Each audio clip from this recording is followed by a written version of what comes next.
Muito bom, nós vamos falar da palavra de Deus, dando sequência a esta série de mensagens sobre Jesus Cristo.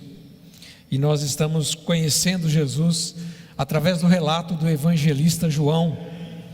Estamos desde maio nessa série, né? Hoje nós vamos para o final do capítulo 2 e já introduzir o início do capítulo 3 de João.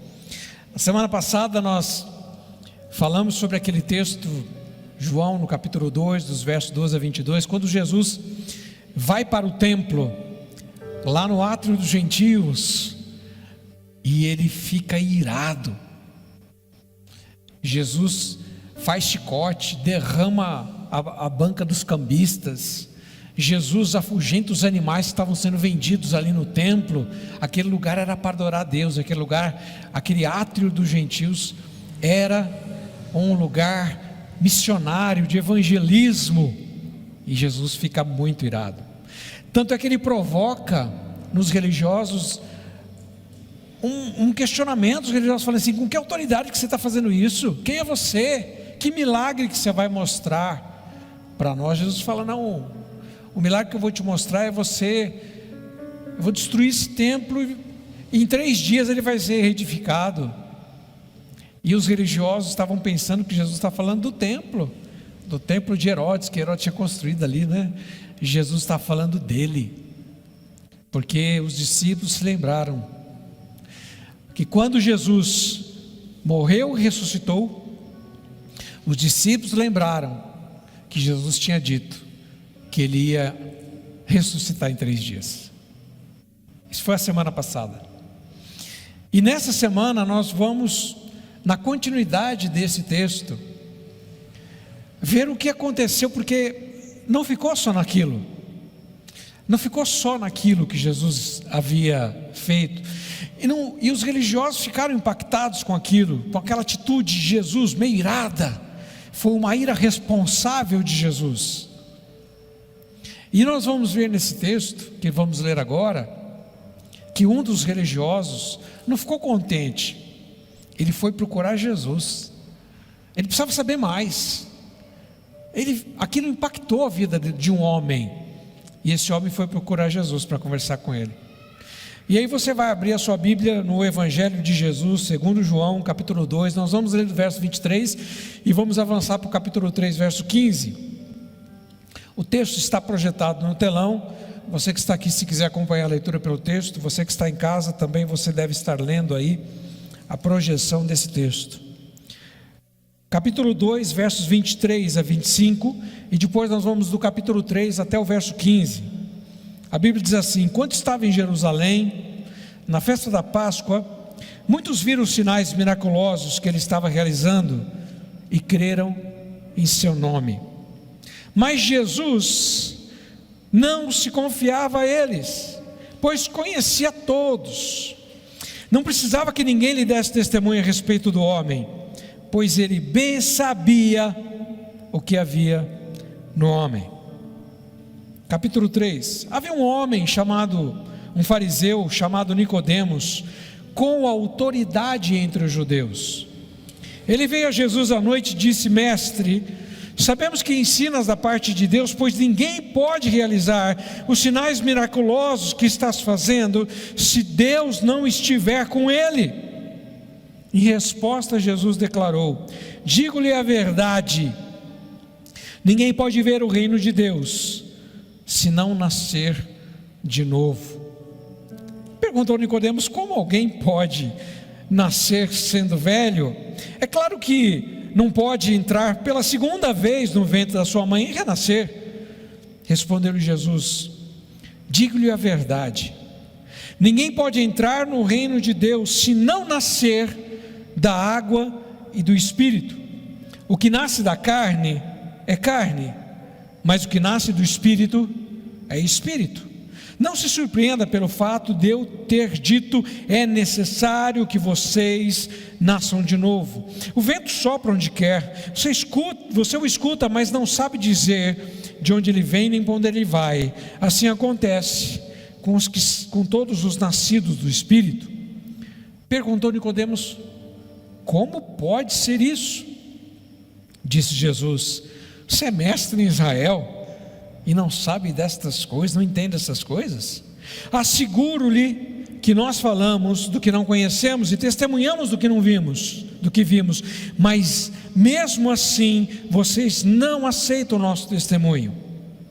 Eu lhes falei de coisas terrenas e vocês não creram. Como crerão se eu lhes falar de coisas celestiais? Ninguém jamais subiu ao céu, a não ser aquele que veio do céu, o Filho do homem. Da mesma forma como Moisés levantou a serpente no deserto, assim também é necessário que o Filho do homem seja levantado, para que todo o que nele crer tenha a vida eterna. Bendita seja a palavra do Senhor nessa noite, que ela fale ao nosso coração, amém? Você está aberto para ouvir o que Deus tem a dizer para você hoje? Amém? Glória a Deus.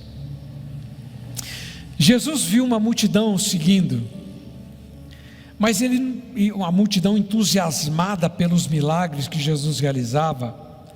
Mas Jesus não estava entusiasmado com a multidão, não. Acho que qualquer pastor na situação de Jesus ia falar assim: nossa, olha só quantos membros da igreja aqui, olha quanta gente seguindo, olha quanta gente está vindo para cá. Qualquer pastor ficaria entusiasmado com a multidão, mas a Bíblia diz que Jesus não ficou entusiasmado. Sabe por quê? Porque Jesus conhecia as motivações que estavam levando aquelas pessoas a segui-lo. O texto diz que Jesus sabia o que passava no coração daquele povo. O texto diz que Jesus sabia que aquele povo ainda tinha decidido viver no pecado, que o povo não queria mudança de vida, que o povo queria ver milagre, o povo estava lá para ver o show, mas eles não estavam interessados em Jesus, e Jesus sabia disso. A Bíblia diz que Jesus não estava entusiasmado porque ele sabia disso. E aí aparece um homem, um dos seguidores desse grupo de seguidores de Jesus. Um homem vem procurar Jesus à noite. O nome dele era Nicodemos. Ele era um fariseu, a Bíblia diz. Ele não é só um fariseu, a Bíblia fala que ele era um dos principais fariseus. Ele, por ser fariseu, fazia parte do Sinédrio, que era o Senado de Israel, e a Bíblia diz que ele era uma pessoa de destaque. E ele foi procurar Jesus. Os fariseus da época de Jesus eram um grupo de fanáticos religiosos. Na época de Jesus eles eram mais ou menos 6.000 membros, 6.000 pessoas desse grupo de fanáticos religiosos chamados fariseus. Eles eram, bom, o nome fariseu já é o nome, fariseu quer dizer separado. Então eles eram aquelas pessoas que se autoproclamavam os santos. Ele era o grupo dos puritanos, o grupo daqueles que viviam a santidade, aquela santidade aparente, a santidade que eles queriam mostrar para todo mundo. Eles eram aquelas pessoas que queriam ser mais justos e mais santos do que qualquer um. Eles queriam viver um alto padrão de vida. Você fala assim, isso não é ruim, e realmente não é. Só que quando o homem tenta ser santo, ele vai virar fariseu, porque a santidade não é uma coisa que o homem pode produzir. Santidade é uma coisa que só Deus pode produzir no homem. Santidade é uma coisa que Deus faz em nós, não é uma coisa que a gente proporciona sozinho. Quando você tentar ser santo sozinho, você vai ser fariseu, você vai ser hipócrita, você vai julgar demais as pessoas, porque a Bíblia diz, e Paulo em Tessalonicenses ele diz, que o mesmo Deus da paz vos santifique em tudo, em todo o teu espírito, alma e corpo sejam santificados, e que todos nós vamos aguardar a vinda do nosso Senhor Jesus Cristo. E no verso 24 do capítulo 1 Tessalonicenses 5, Paulo diz assim: fiel é o que vos chama, o qual também o fará. O mesmo Deus da paz vos santifique. É Deus quem santifica. Fiel é o que vos chama a santidade, o qual também o fará. Santidade é um compartilhamento da santidade de Deus, porque nós não somos santos, mas Deus nos santifica pelo poder do Espírito Santo.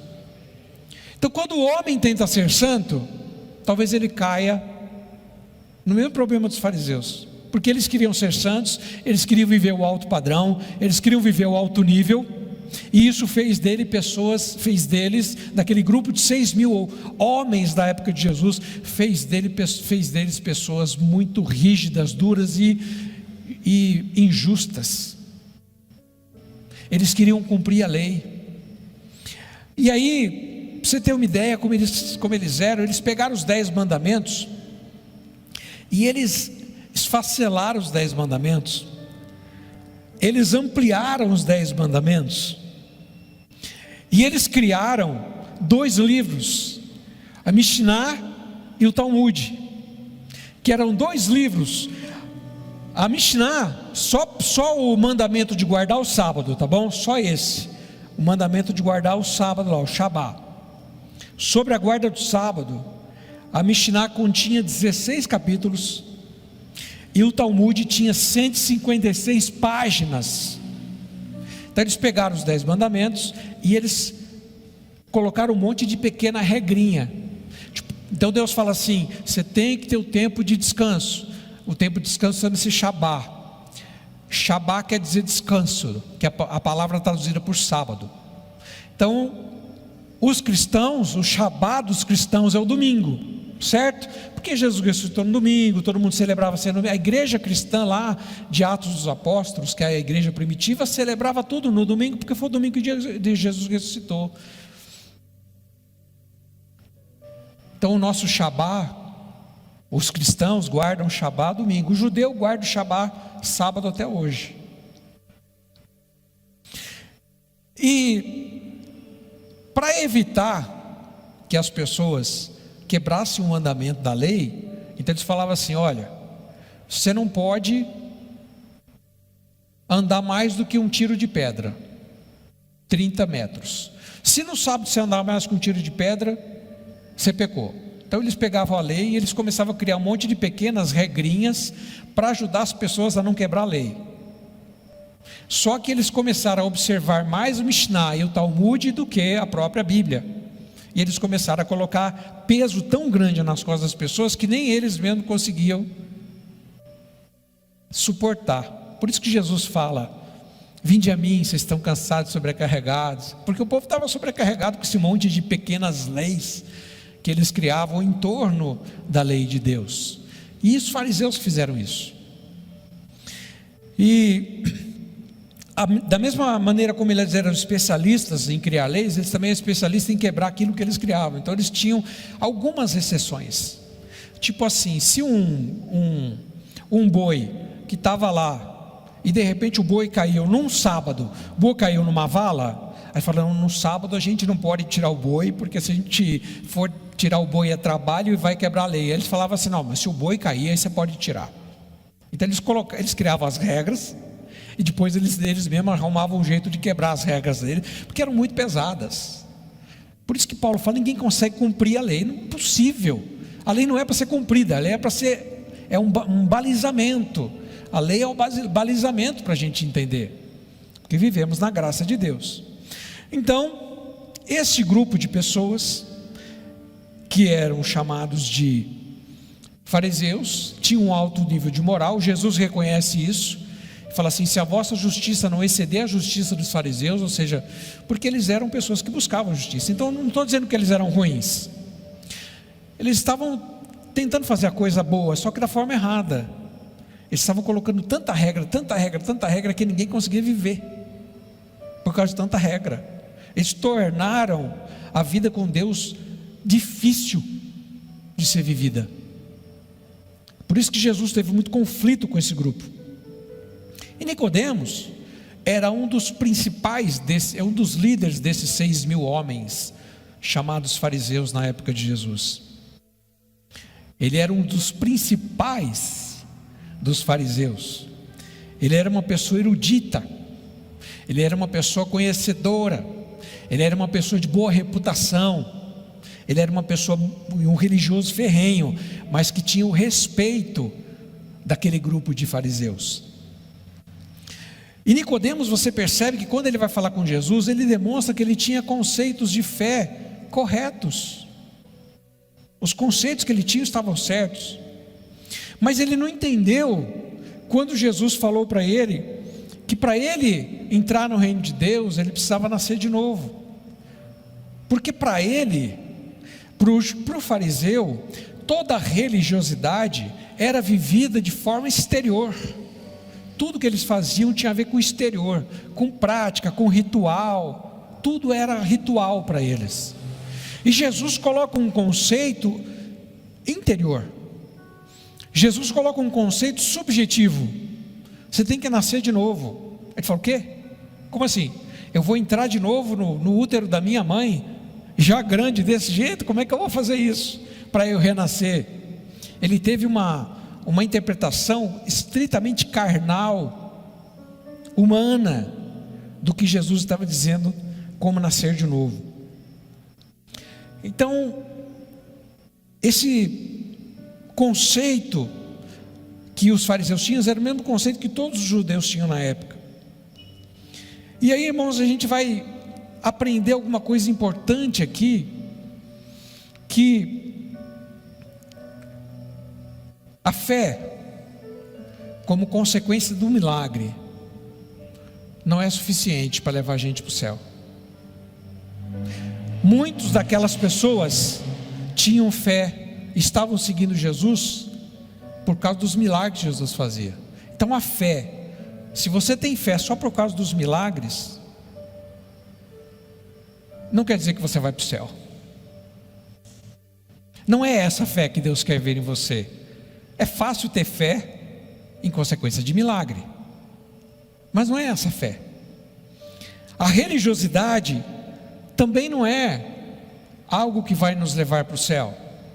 Jesus está dizendo isso, por isso que ele fala com Nicodemos. Era uma pessoa extremamente religiosa, uma pessoa que buscava a santidade pelos seus próprios meios. A religiosidade é aquela ação humana de buscar a Deus. E quando o homem tenta sozinho buscar a Deus, seja na vida de santidade, como eu disse, ou buscar a Deus, o homem tenta buscar a Deus, ele vai criar meios humanos, mas não dá para alcançar Deus, que é espiritual, com meios humanos. Jesus está tentando colocar isso para ele, para Nicodemos. Então a religiosidade é ruim. Quando você tem que, a pessoa religiosa é aquela pessoa que acha que só indo na igreja é o suficiente. Não, só ir na igreja não faz de você cristão. Só dizimar e ofertar não faz de você um cristão, não.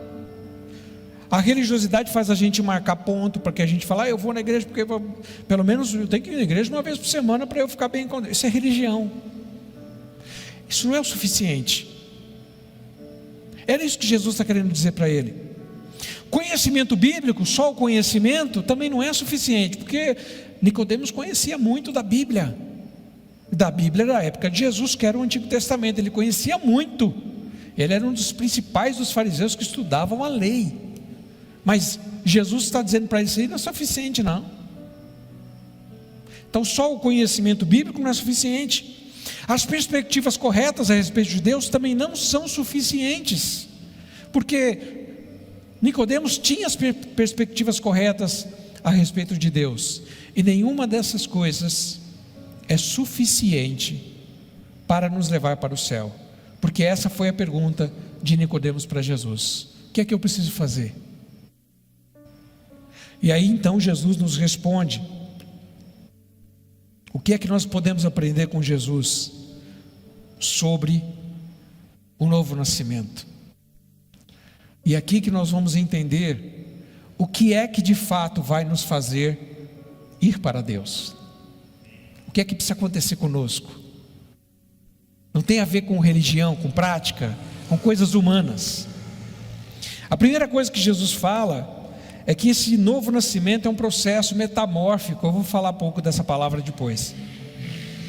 Os versos 2 e 3, veja só: Nos versos 2 e 3 tem duas palavrinhas interessantes que eu gostaria de citar. Primeira, mestre, ele fala assim, ele veio para Jesus à noite, né? Para que ninguém, à noite, por quê? Não queria que ninguém visse que ele estava indo lá falar com Jesus, né? Ele era uma pessoa muito influente. Aí ele fala assim, mestre, para Jesus, sabemos que ensinas da parte de Deus, sabemos. E ele fala, é impossível alguém realizar os sinais que o Senhor está fazendo se não for de Deus, né? Aí no verso 3 Jesus responde, digo-lhe a verdade, ninguém pode ver o reino de Deus senão nascer. Não basta saber, tem que nascer.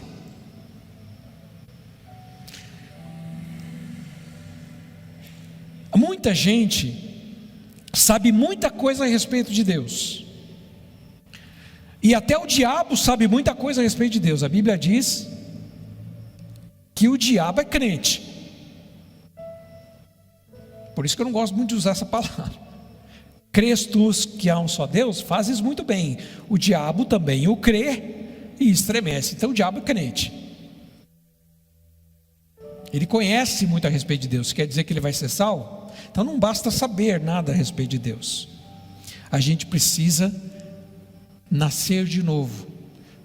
E esse é o processo que cada um de nós tem que passar. Antes de falar do que é nascer de novo, deixa eu falar para você o que não é nascer de novo. Porque as pessoas usam esse termo nascer de novo com outras perspectivas. A primeira perspectiva que a pessoa usa é quando ela passou por um acidente. E ela sobreviveu a um acidente, vamos supor, poxa, nasci de novo. O Valmir aqui que contou o testemunho dele, que ele foi curado da Covid. Ele podia dizer assim, nasci de novo. Mas não tem a ver com isso. Novo nascimento não é porque passar por uma situação ruim e depois você fala, puxa, tive uma sobrevida aí, né? Deus me curou, glória a Deus, aleluia, tive uma sobrevida. Então nascer de novo não quer dizer isso. Um novo recomeço, uma nova... Não tem a ver com isso. Apesar disso ser uma bênção para a nossa vida e milagre de Deus, o que Jesus está dizendo não tem a ver com isso. Novo nascimento também não tem a ver com reencarnação. Porque tem gente que pensa que a gente fala nascer de novo tem a ver com reencarnar. E desse assunto eu posso falar sem medo nenhum, porque eu criei em reencarnação até os 18 anos de vida. Eu fui espírita, eu criei. O que a reencarnação preconiza? A reencarnação diz que a pluralidade de vidas, que a pessoa morre e nasce de novo, e esse processo de morrer e nascer de novo faz dela uma pessoa melhor. Então a santidade pro espiritismo e pro espiritualismo é a reencarnação, em que a pessoa nasce, morre, e aí ela vai ver o que ficou de débito, então ela vai nascer de novo para tentar ir se purificando. Se isso fosse verdade, gente, o mundo já estava muito melhor. Vocês não acham, não? Que o mundo já estava muito melhor? Porque quanto tempo que o ser humano é ser humano, e se ele nascesse e morresse de novo, isso melhorasse ele, você vai ver que a história da humanidade diz que isso não acontece. Na prática, essa teoria já é uma teoria que, infelizmente, não é comprovada, porque as pessoas continuam, se não do mesmo jeito, piores do que elas eram. Você começa a ver na Bíblia, você vê que todo o relato bíblico, a Bíblia fala de homens e mulheres, e são sempre os mesmos pecados, sempre os mesmos erros, são sempre as mesmas questões que infringem a raça humana. Então, se reencarnação fosse verdade, o mundo hoje seria perfeito, porque já encarnaram e reencarnaram muita gente aí, se fosse uma teoria verdadeira. E é lógico que quando a gente vai para a Bíblia, você vai lembrar lá de Hebreus, né? Hebreus capítulo de número 9, verso 27, que está dito que está destinado aos homens morrerem uma só vez, vindo depois disso o juízo. Hebreus 9, 27. Então a Bíblia já disse que não existia, e na prática a gente vê. Então nascer de novo não tem a ver com reencarnação. Nascer de novo também não tem a ver com uma vida mudada por circunstâncias humanas, com decisão pessoal, que às vezes as pessoas tomam decisões de mudança de vida, e nenhuma dessas coisas tem a ver. Então vamos colocar ali. O que é nascer de novo? Nascer de novo, e aqui eu vou usar a palavra metamorfose. A palavra metamorfose, ela quer dizer uma mudança de essência, de natureza. Então o que é a metamorfose? Tinha um hino tem um hino aí dos anos 70, 80, um hino que o irmão Raul canta. Você já ouviu aquela música do irmão Raul? Aquele hino? Eu prefiro ser essa metamorfose ambulante. Você conhece o irmão Raul? Não. É o irmão Raul que canta essa música, né? Metamorfose ambulante. Então todo crente é uma metamorfose ambulante. Não no conceito do que ele diz, que não tem opinião sobre nada, porque é assim que ele está cantando. Mas a metamorfose é o processo que acontece de uma lagarta para uma borboleta. Toda a borboleta era uma lagarta. Então você olha para a lagarta, você fala assim: que coisa horrível que é essa lagarta. Ninguém gosta de lagarta. A lagarta é feia, que negócio comprido, cheio de perna, gosmento. Aquela lagarta, ela vai se encapsular e ela vai se regenerar, e ela vai, depois que ela se regenera, quando ela sai daquele casulo, ela sai como uma borboleta. Se você prestar atenção no corpo da borboleta, o corpo dela é a lagarta, só que ela ganhou asas, ela ficou bonita, colorida. Então o que aconteceu com a borboleta? Ela passou por um processo metamórfico. Ela ainda é aquela mesma lagarta, só que agora com novas características. Antigamente ela só rastejava, agora ela pode voar. Antigamente ela era feia, asquerosa e horrorosa, agora ela é bonita e cheia de cores. Ela passou por um processo de metamorfose. É exatamente esse o processo que Jesus quer fazer conosco. E a palavra arrependimento na Bíblia é a palavra metamorfos. Por quê? Porque é exatamente isso. O que acontece conosco? Metamorfos. Eu vou morrer para mim mesmo e vou renascer. Há um regenerar dentro de mim que não é feito por ação humana. Isso é um milagre de Deus na nossa vida. Só Deus pode nos fazer nascer de novo. Só Jesus, através do seu sangue derramado na cruz do Calvário, o poder do sangue dele, da sua ressurreição, é que pode fazer com que eu e você, na medida que nós confessamos Jesus como Senhor, a gente nasça para uma nova vida. É um milagre de Deus, é algo instantâneo. Quando eu confesso Jesus como Senhor, a partir daquele momento, uma metamorfose acontece dentro de mim. Há um novo nascimento, há uma nova natureza que começa a brotar dentro de mim, que já não é mais fruto da natureza humana, é algo espiritual. Por isso Jesus diz: é da água do Espírito. Então essa metamorfose, ela é extremamente importante. Eu não posso viver no reino de Deus como uma lagarta. Eu preciso passar pelo processo de transformação, porque no reino de Deus, para entrar no reino de Deus, Jesus diz: você tem que nascer de novo, você tem que ter uma nova natureza. Você não pode mais ter essa natureza carnal, você tem que ter uma natureza espiritual, e só Deus pode fazer isso. Isso é um milagre que acontece na nossa vida, quando a gente confessa Jesus como Senhor. Nós temos que passar pela metamorfose de Deus na nossa vida, para a gente conseguir entrar no reino. Não adianta saber a respeito de Deus, não adianta ser religioso se eu não passar por esse processo. Esse é um processo que transforma a minha vida. Esse é um processo que me faz ser outra pessoa, me faz olhar para Deus agora de outro jeito, me faz reconhecer Deus e ter contato com Deus, de poder agora interagir com Deus. Se isso não acontecer na minha vida e na sua, não adianta nada vir para a igreja, não adianta nada fazer absolutamente nada. Se você veio para a igreja e a tua vida não mudou, você está perdendo tempo. Vai fazer outra coisa, porque a vida precisa mudar. É a maior prova que a gente tem na nossa vida, que a gente conheceu Jesus, é o renascer do Espírito. Se não tiver essa prova, não adiantou nada. Se você olha para a sua vida antes de conhecer Jesus, ela continua do mesmo jeito. Você só mudou de lugar, mas você não mudou de reino. Para mudar de reino, para você ser transportado do reino das trevas para o reino do Filho do seu amor, você precisa nascer de novo, e só Deus pode fazer isso pela sua vida. Porque, irmão, se Deus não mudar a sua natureza, se você tentar sozinho, você não vai conseguir. Vai ter uma hora que você vai ser puxado pela velha natureza. Tem uma história que eu já contei algumas vezes, mas eu vou contar de novo porque ela vai ajudar você a entender isso bem rapidinho. Um rei tinha 2 filhos, um relapso e um muito esperto. E ele disse aos 2 filhos: para quem eu hei de herdar o meu reino? E aí os 2 filhos queriam. Ele falou: tá bom, então nós vamos fazer uma prova. E ele diz o seguinte para os filhos: eu quero que vocês me provem que uma pessoa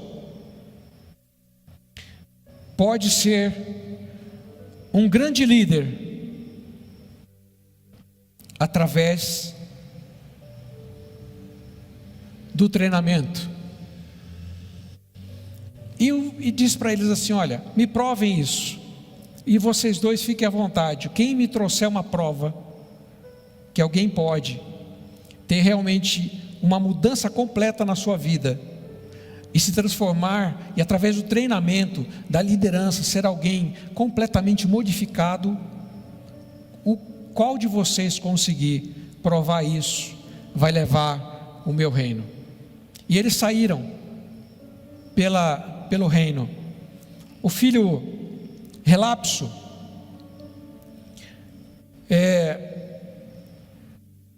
ficou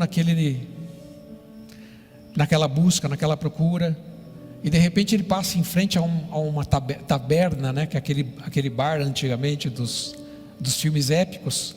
Ele passa na taberna, ele entra na taberna e ele começa a pensar: como é que eu vou fazer, como é que eu vou provar, e de repente ele pede uma bebida, e vem um gato, andando só com 2 patas, segurando a bandejinha na mão.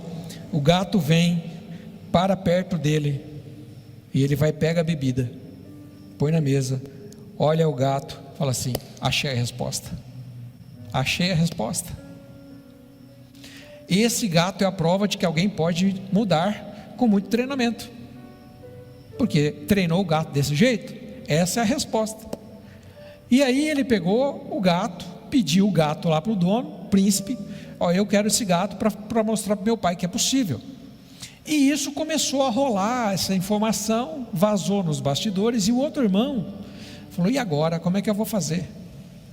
Porque o meu irmão vai conseguir provar que com treinamento a pessoa consegue mudar. Imagina pegar um gato que é um gato e fazer o gato servir bebida num bar. Imagina que treinamento doido que é esse. E o irmão ficou, e a data estava chegando, e de repente ele falou: eu vou perder.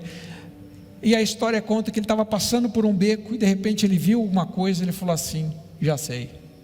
Bom, chegam os 2 diante do rei, no dia marcado pelo rei, para o grande finale. E aí o rei pergunta para o filho: você conseguiu provar? O filho fala assim: eu consegui, com muito treinamento. Aí o filho dá o comando para o gato vem com 2 patinhas só, carregando a bandeja aqui, vai lá perto do rei, e levando uma taça de vinho para o rei, e o rei pega a taça, e o gato vai embora. Aí imagina, o reino inteiro rompe em aplauso.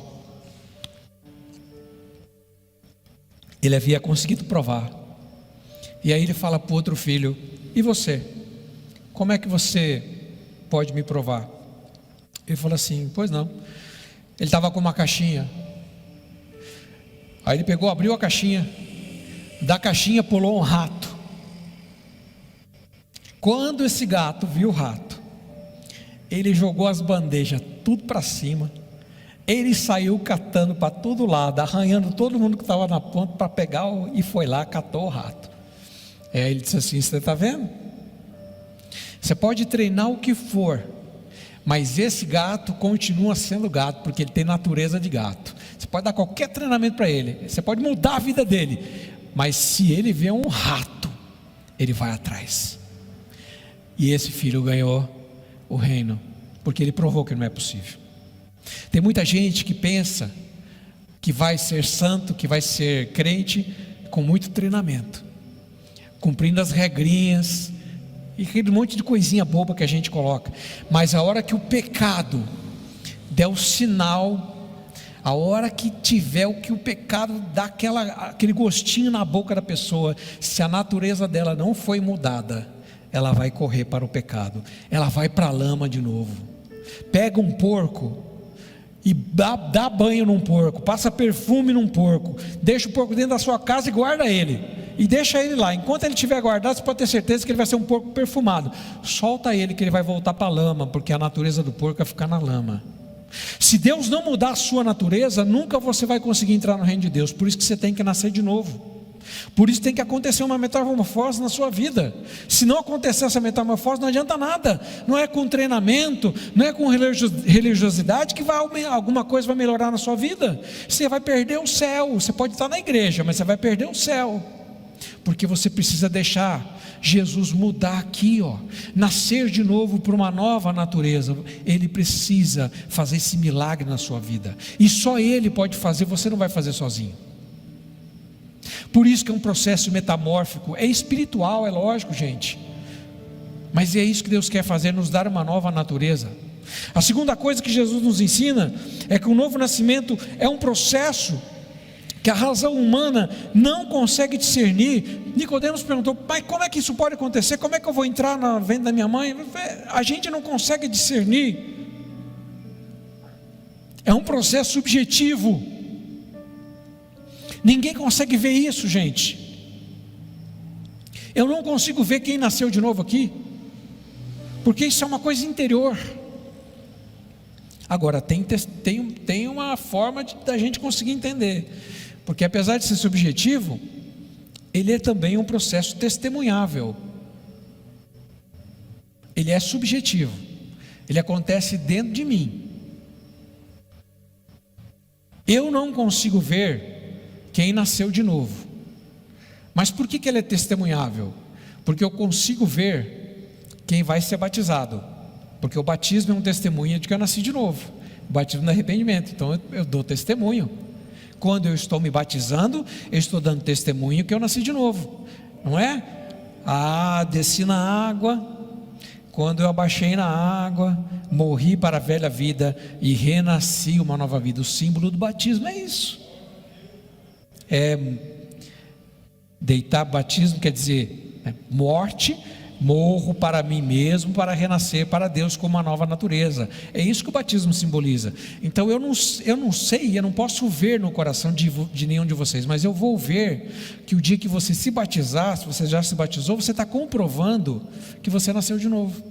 Quer um outro testemunho? Quando o Espírito Santo encher o seu coração, quando o Espírito Santo te batizar com fogo, eu vou ver que você vai batizar eu e todo mundo. Por quê? Porque o fruto do Espírito vai brotar em você: amor, alegria, paz, benignidade, bondade, longanimidade, domínio próprio. O fruto do Espírito vai brotar em você, e todo mundo vai perceber que você foi batizado com o Espírito Santo. O pessoal fica muito preso no negócio de evidência. Que evidência, gente? Para com essa besteira. O pessoal que fala de evidência e de língua não estuda a Bíblia. Vai ver na Bíblia, aquele texto de Atos dos Apóstolos lá não tem nada a ver com o que o pessoal fala hoje aí de língua estranha. Tá completamente equivocada nenhuma daqueles casos era língua estranha, é língua conhecida. Vai estudar, a palavra é glossa no grego ali. Glossa quer dizer idioma, dialeto, língua conhecida. Vai estudar para ver. A evidência não é um dom, a evidência é o fruto. Porque o Espírito Santo me enche, planta semente, a semente vai fazer o quê? Brotar. E quando a semente, o fruto do Espírito brotar, o que ele vai brotar? Amor, alegria, paz, bondade, benignidade, fidelidade, mansidão, domínio próprio. O fruto, não são é o fruto do Espírito. Então ele é subjetivo, mas ele é testemunhável. Eu testemunho que eu sou, que a minha nova natureza foi regenerada quando eu sou batizado, porque o batismo com o Espírito Santo é para crente, viu? Para filho de Deus. E o batismo nas águas é para quem ainda não é, para quem está se tornando, né? Para quem se tornou filho de Deus é batismo nas águas, para quem já é filho de Deus, o batismo no Espírito Santo. Mas são essas duas evidências que a gente tem para provar o processo subjetivo do novo nascimento. É assim que a gente prova.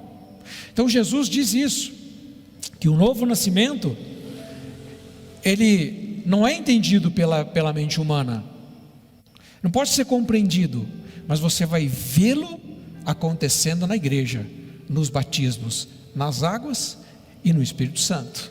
Aí você vai ver ele acontecer, esse processo subjetivo. E para finalizar, o novo nascimento encontra a sua ação no amor de Deus pelo homem, porque Jesus fala isso dos versos 13 a 16, né? Que ninguém jamais subiu ao céu, a não ser aquele que veio do céu, o Filho do Homem. E Jesus usa aquela situação da serpente que foi levantada no deserto por Moisés. Lembra que as serpentes começaram a picar os israelitas, eles começaram a morrer, e Deus fala assim: levanta a serpente no deserto, quem olhar para a serpente, o veneno vai ser o antídoto para o veneno da serpente. Moisés fez isso, o povo estava num pecado lascado, Moisés fez isso, e Jesus usa isso dizendo o quê? Isso é uma analogia do que ia acontecer na cruz. Jesus diz assim: eu também vou ser levantado, e todo aquele que olhar para mim, o veneno do pecado vai ser extinguido, porque tem um veneno na nossa veia que corre, que chama pecado, que leva a gente para o pecado. E o novo nascimento é o perdão dos nossos pecados. O batismo com o Espírito Santo é a solução dos nossos pecados. E aqui, irmãos, Jesus diz isso, é pelo amor dele. Só foi possível porque Deus tornou-se homem. Essa é a tese de João. Só é possível porque Deus se tornou homem. Porque nós não cremos em reencarnação, mas nós cremos em encarnação. Deus tornou-se carne, isso nós cremos. Agora, a partir disso, como se esse processo começar a girar, pode parar, que não existe, nem praticamente, nem na Bíblia.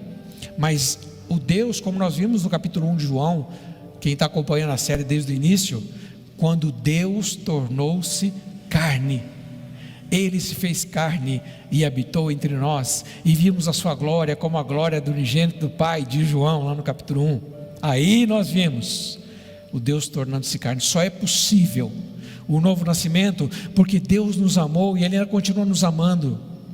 E o único jeito da gente entrar no reino dos céus, gente, é através desta porta que é Jesus, é através dele e através desse novo nascimento. E isso a gente precisa, todos nós precisamos passar por esse processo. Às vezes as pessoas pensam que a mudança de vida vem, como eu disse, só por estar na igreja, por ser membro, por trabalhar na igreja. Irmão, não é isso. Isso é uma consequência natural de quem ama a Deus servi-lo. É consequência natural de quem ama a Deus querer adorá-lo. Mas isso não é novo nascimento. Novo nascimento é um milagre. E esse milagre acontece porque Deus nos ama, nos amou e nos ama. Nos amou entregando a sua própria vida na cruz. Jesus tornou-se pecado por nós. Como o veneno da serpente matava os israelitas, eles olharam para a serpente levantada no deserto e eles eram curados do veneno. Assim é o veneno que está correndo na nossa veia, que chama-se pecado. E Jesus na cruz, foi Ele quem tirou o nosso pecado. Você acha que o maior problema da humanidade são os governos? Você acha que o maior problema da humanidade é a corrupção? Você acha que o maior problema da humanidade são as pestes, as doenças? Você acha que o maior problema da humanidade é a fome? O maior problema da humanidade é o pecado, porque é o pecado que faz tudo essas coisas acontecerem. As pessoas focam só na consequência. Mas a origem de tudo isso é o pecado. E Jesus veio resolver o principal, que é o pecado. Jesus veio no cerne do nosso problema, que é o pecado. Aí Ele veio resolver aqui. Porque uma vez, irmãos, que você tem os seus pecados perdoados, e o Espírito Santo purifica o seu coração do pecado inato, e que te dê a possibilidade de viver uma vida santa, você vai ser uma pessoa melhor, e tudo que você fizer vai ser no amor de Deus. Se o mundo inteiro for assim, aí sim nós teremos uma sociedade transformada. Que Deus abençoe o nosso coração. Quero orar com você. Você pode ficar sentado mesmo, mas eu não posso terminar essa palavra sem orar e pedir para você que seja o mais sincero possível com você mesmo, porque Deus ouve a sua oração. Eu quero que você seja o mais sincero com você mesmo. Você teve uma vida transformada por Jesus mesmo? Você nasceu de novo mesmo? Ou você só mudou de lugar? Você nasceu de novo? Se você não nasceu, hoje você vai nascer de novo. Você que está aqui e você que está nos assistindo aí. Se você não nasceu de novo, hoje você vai. Porque a palavra de Deus, a Bíblia diz que a fé vem pelo ouvir. Você ouviu a palavra. Então agora eu tenho certeza. Se você não nasceu de novo, você vai nascer hoje. Você vai ver a tua vida mudar. Você vai passar pelo processo da metamorfose. Feche os olhos e seja sincero com Deus. Pai, eu quero colocar a vida de cada um dos nossos irmãos e irmãs na tua presença. Te agradecer pela palavra do Senhor nessa noite, por tudo que teu Espírito Santo falou ao nosso coração. Nós louvamos o teu nome, Senhor Deus, pela tua palavra. E eu te peço, Deus, que aqueles que no seu coração ainda tem um resquício de dúvida sobre se de fato nasceu de novo, eu quero te pedir que hoje seja o dia do milagre, que hoje seja o dia e que o Senhor opera um grande milagre, o milagre do novo nascimento, que esses corações se abram para Jesus, o autor da nova vida, e tenham as vidas transformadas pelo poder de Deus. Opera o novo nascimento agora na vida daqueles que estão te pedindo, em nome de Jesus. Opera com poder, no nome de Jesus.